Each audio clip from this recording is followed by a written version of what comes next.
it's Cass. Welcome back to my channel, What Cass Read. Today, it's long overdue. I'm finally here to bring you my spoiler-free review of Red Seas Under Red Skies, written by Scott Lynch. Red Seas Under Red Skies is the second book in the Gentleman Bastard sequence following The Lies of Locke Lamora. I already have a full spoiler-free and spoilery review of The Lies of Locke Lamora already on this channel. It's one of my most watched reviews, so I'll go ahead and link that for you if you have not already started on that. This review will have some spoilers for The Lies of Locke Lamora, so just so that way you're prepared heading into this one. Red Seas Under Red Skies follows Locke Lamora and Jean Tannen immediately and a little bit after the events of The Lies of Locke Lamora. There's been a very big their lives have been entrenched in this tragedy. They've lost a lot of people in their life, and now they are fleeing the city of Comor.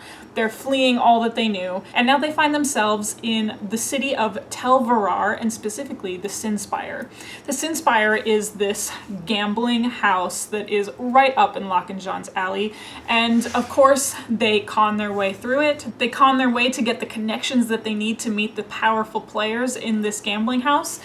And then, of course, you know, things don't always work out the way that they seem. They get embroiled in a bigger mission while they're trying to con something, then they get sucked into this mission that sends them off into some pirate ships, and events take off from there. It's really hard to get into the plot of this book because, to be honest, there's not that much by way of plot other than the fact that Locke and Jean are trying to rip off the Sinspire. They're trying to rip off this gambling house in another great scheme of theirs.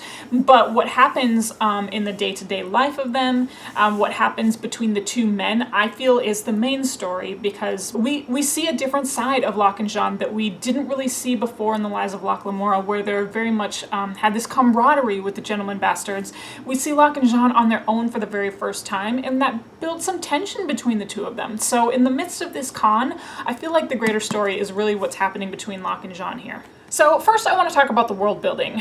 The world building is, we definitely, like I said, we take a departure from Comor. So everything that I loved about Comor, we don't really get in this book. We get a new city, Tel Varar, which is a little bit more lawless than what we experienced in Comor with the Kappas. We had Kappa Barsavi, we had the nobility, we had all the different gangs within Comor that I really enjoyed. That's not really the case in Tel Varar. We have the religious order that seems to be in power of things, but we also have the gambling house, which takes up a lot of the city's energy. The Sinspire is this gigantic tower, and there's different levels of gambling, and you're only able to be invited into the upper levels by basically winning your way through the lower levels. When we meet Locke and Jean in this book, they are working their way up the different levels and getting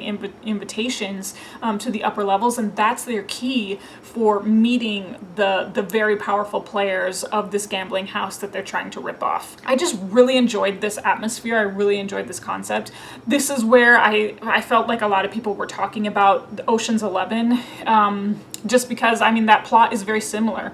These outside thieves, this thieving crew is trying to rip off a gambling house that has never happened before, and how will Locke, with his powerful brain, manage to make it happen, or does he make it happen? The other aspect, of course, Red Seas Under Red Skies, is the pirate ship aspect. For me, when I first read this book, I was really amped for a lot more piratey action than we really got, but I would say the last half of the book has a lot more pirate characters than the first half of the book, us finally venturing out onto the seas, onto the pirate ships. So you get the maritime terminology, you get the ship deck, we meet this really great pirate crew. When they go venture out into their destination with the pirate ship, there's this piratey isle sort of situation where there's a pirate council. There's so many pirate ships that convene in this island city, and they have a pirate council, and then they run their business that way, and they respect one another. So even though they're on the high seas trying to rob and do their pirate business, they have a code of ethics that they follow as pirates, and I really enjoyed that. Yeah, those would be the two main differences that we really experience within the world building of this one.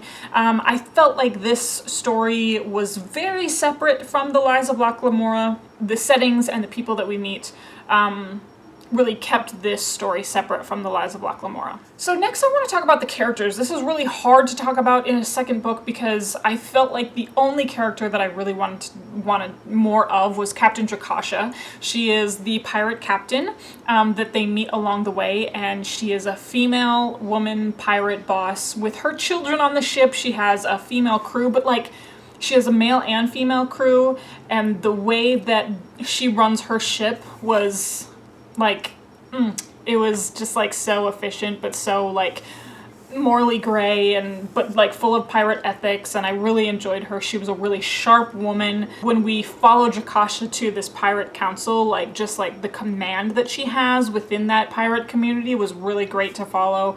She was my favorite new character. We experience more from Jean's perspective in this book than we did in the first one.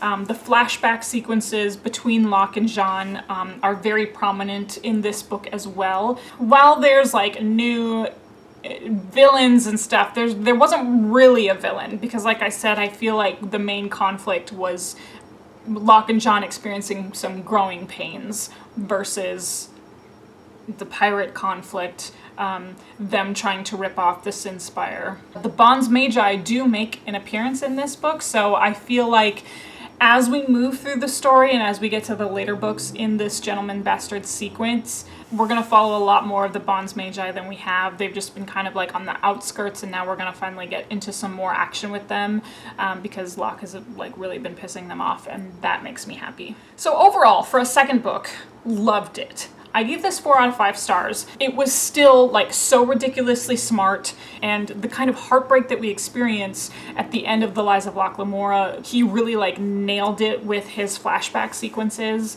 and those are some of the things that I will always love him for.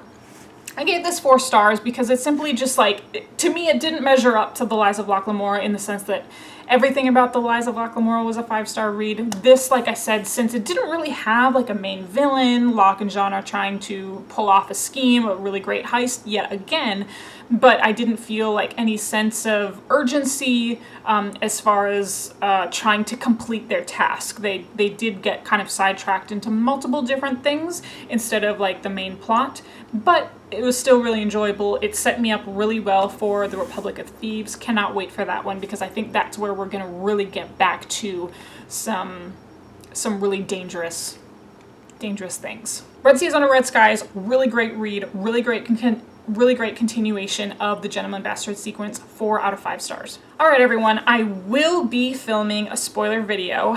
I don't imagine it'll be a very long spoiler video, but I just love this book. There's just so many things that I would like to talk about in depth more, but I just didn't feel like we're truly spoiler free. So yes, you'll get that in the spoiler video. Also, let me know if you plan on reading Red Seas Under Red Skies, or have you already started on the Republic of Thieves and cannot wait for the 4th book whenever its publishing date is confirmed. You can let me know in the comment section below, or you can find me on my social media. That's at whatcassread, Twitter and Instagram. My Goodreads link is always going to be listed down below.